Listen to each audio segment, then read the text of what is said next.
নমস্কার বন্ধুরা, আল্লাহর টিভি চ্যানেলে আবার একটা রেসিপি নিয়ে চলে এলাম। বন্ধুরা, কয়েকদিন শরীরটা খুব একটা ভালো ছিল না, তাছাড়া অসুবিধার কারণে ভিডিও আপলোড করতে পারিনি। যাই হোক, আজকে কয়েকদিন পরে ভিডিও আপলোড করছি। আজকে দেখো, রুই মাছের আজকে একটা রেসিপি তোমাদের সঙ্গে শেয়ার করেছি। রুই মাছের দম। দেখো, এখানটায় আমি এই যেহেতু গরম পড়েছে, খুব মশলা ব্যবহার করবো না, কিন্তু যে মশলাগুলো ব্যবহার করি, যেগুলো এই গরমে শরীরের পক্ষে খুবই ভালো, সেইগুলো দিয়েই করেছি এই দমটা। তা দেখো, এখানে আদা রসুন পেঁয়াজের কোনো পেঁয়াজ আর রসুনের কোনো ব্যবহার করিনি। আদা বাটা আর মৌরি বাটা দিয়ে আমি এই রেসিপিটা করেছি, কিন্তু খেতে হয়েছিল দুর্দান্ত, গরমের জন্য খুবই ভালো। তারপর তো মাছগুলো আমি কেটে দিয়েছি, আমাদের পুকুরেরই মাছ ছিল, কেটে ধুয়ে পরিষ্কার করে নুন হলুদ মাখিয়ে রেখেছি। তো একটা কড়া বসিয়ে দিয়েছি বন্ধুরা, সেই কড়াতে আমি মাছগুলোকে ভেজে নিচ্ছি উল্টে পাল্টে। খুব বেশি মাছটা ফ্রাই করার দরকার নেই, মোটামুটি মাঝারির মতো ভাজলেই হয়ে যাবে। দেখো, ভাজা হয়ে গেছে, তুলে দিচ্ছি। এবারে আরও যে 3 পিস মাছ আছে আমি একইভাবে ভেজে নেব। আর বন্ধুরা, প্রচণ্ড গরম পড়ছে, তোমরা নিশ্চয়ই জানো। বাকি মাছগুলিকেও দিয়ে দিচ্ছি ভাজার জন্য। এই সময় শরীরকে ঠিক রাখার জন্য এবং বাচ্চারা যাতে এই উপযোগী খাবারটা খেতে পারে, সেই অনুসারে আমি এই রান্নাটা করেছি। আর যদি আমার এই রান্না তোমাদের ভালো লাগে, অবশ্যই লাইক করে দিও, কমেন্ট করো, শেয়ার করো। আর যারা নতুন বন্ধু আছো, তারা সাবস্ক্রাইব করে পাশে থাকো। আর ফেসবুক থেকে যেসব বন্ধুরা দেখছো, তারা অবশ্যই পেজটাকে ফলো করবে। আর দেখো, মাছগুলো ভাজা হয়ে গেছে, যে তেলটা ছিল ওই তেলেই বাকি রান্নাটা করব। এখানে দেখো, আলুগুলোকে আমি মাঝখান থেকে কেটে নিয়েছি। মাংসের আলু যেরকমভাবে কাটে তেমন না, অন্যভাবে মাঝখান থেকে আড়াআড়িভাবে আমি কেটে নিয়েছি। দেখো, এটাকে তোমরা 4 পিস করতে পারো, কিন্তু আমি এরকমভাবে আজকে কেটেছি যাতে আলুগুলো একটু বড় বড় থাকে। আর যেহেতু বললাম না এটা রুই মাছের দম করব, সেই কারণে আমি আলুগুলোকে এরকমভাবে কেটেছি। আর এখানটায় পেঁয়াজ রসুনের কোনো ব্যবহার না করেই আমি এই দমটা করব। কালারটা খুব ভালো হবে, খেতেও খুব ভালো হবে, এবং পেট শরীর সমস্ত কিছুর পক্ষে ভালো।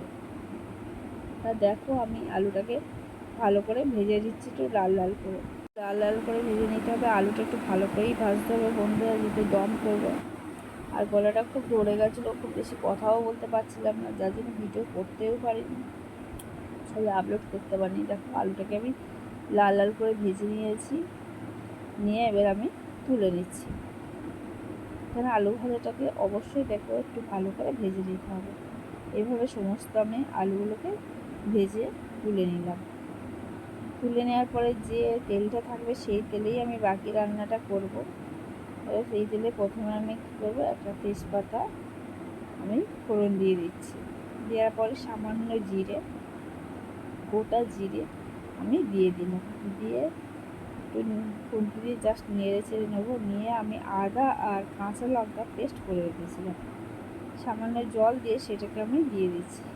যে একটু জল দিতে হবে, কেননা যাতে আদাটা পুড়ে না গিয়ে একটু তেতো হয়ে যায় অনেক সময়, কিন্তু যাতে পুড়ে গিয়ে তেতো যাতে না হয়, সেই কারণে আমি এই আদাতে সামান্য জল দিয়ে দিলাম। আর দেখো, এখানে একটু কাশ্মীরি লঙ্কার গুঁড়ো দিয়েছি, এখানে এমনি লঙ্কার গুঁড়ো না, তোমরা যদি ঝাল খেতে চাও দিতে পারো, কিন্তু আমি এখানে বলেছি যেহেতু গরমের জন্য তরকারিটা লাল লাল হবে, কিন্তু ঝাল হবে না। এবার দেখো, এখানে আমি মৌরি বাটা দিয়েছি, জিরে আমি যেহেতু ফোড়ন দিয়েছি সেটা দিইনি। আর মৌরি জানো তো আমাদের শরীরের পক্ষে খুবই ভালো, পেটের পক্ষে ভালো, হজম হতে সাহায্য করে। আর গরমে তো আমরা এমনিতে একটু এমন খাবার খেতে যাই যাতে আমরা যে খাদ্যগুলো খাচ্ছি তাতে সহজেই হজম হয়ে যায়। দেখো, এবার সামান্য হলুদ আর লবণ দিয়ে দিলাম, দিয়ে এটাকে একটু কষে নিতে হবে। যতক্ষণ না কাঁচা গন্ধ বা মশলা থেকে তেল ছেড়ে দিচ্ছে, ততক্ষণ এটাকে কিন্তু ভালো করে কষিয়ে নিতে হবে। দেখো, যাতে আর মশলাটা পুড়ে না যায়, সেদিকে অবশ্যই দৃষ্টি রাখতে হবে। এবার দেখো, ভেজে রাখা আলুগুলোকে দিয়ে দিলাম। আলুগুলোর সঙ্গে মশলাগুলো খুব ভালো করে মিশিয়ে কষাতে হবে।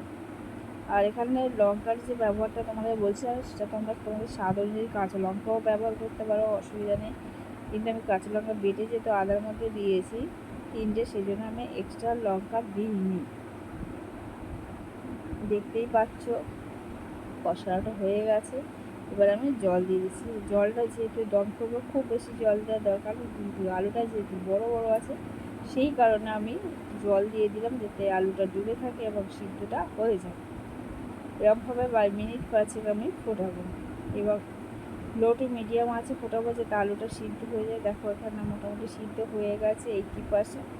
এবার আমি ভেজে রাখা মাছগুলোকে দেবো। তা বন্ধুরা, এরকমভাবে তোমরা যদি মৌরি আর আদা বাটা দিয়ে এরকম যদি রুই মাছ বা কাতলা মাছ বা যে কোনো যে আমরা পুকুরে যে মাছগুলো পাই সেই মাছগুলোকে যদি এরকমভাবে দম করে খাই, দেখবে এতে শরীরও ভালো থাকবে আর খেতেও ভালো লাগে ভাতের সঙ্গে, গরম ভাতের সঙ্গে।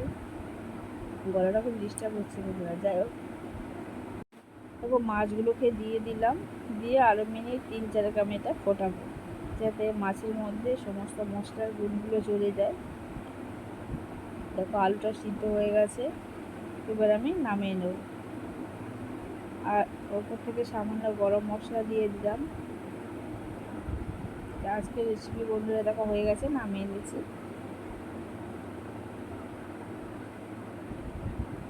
দেখতেই পাচ্ছ, এখানে তোমরা ধনে পাতাও দিতে পারো, কিন্তু আমার ছিল না বলে আমি দিইনি। বন্ধুরা, আজকের রেসিপি এই পর্যন্ত। আবার নতুন রেসিপি নিয়ে চলে আসবে। ততক্ষণ ভালো থেকো, সুস্থ থাকো।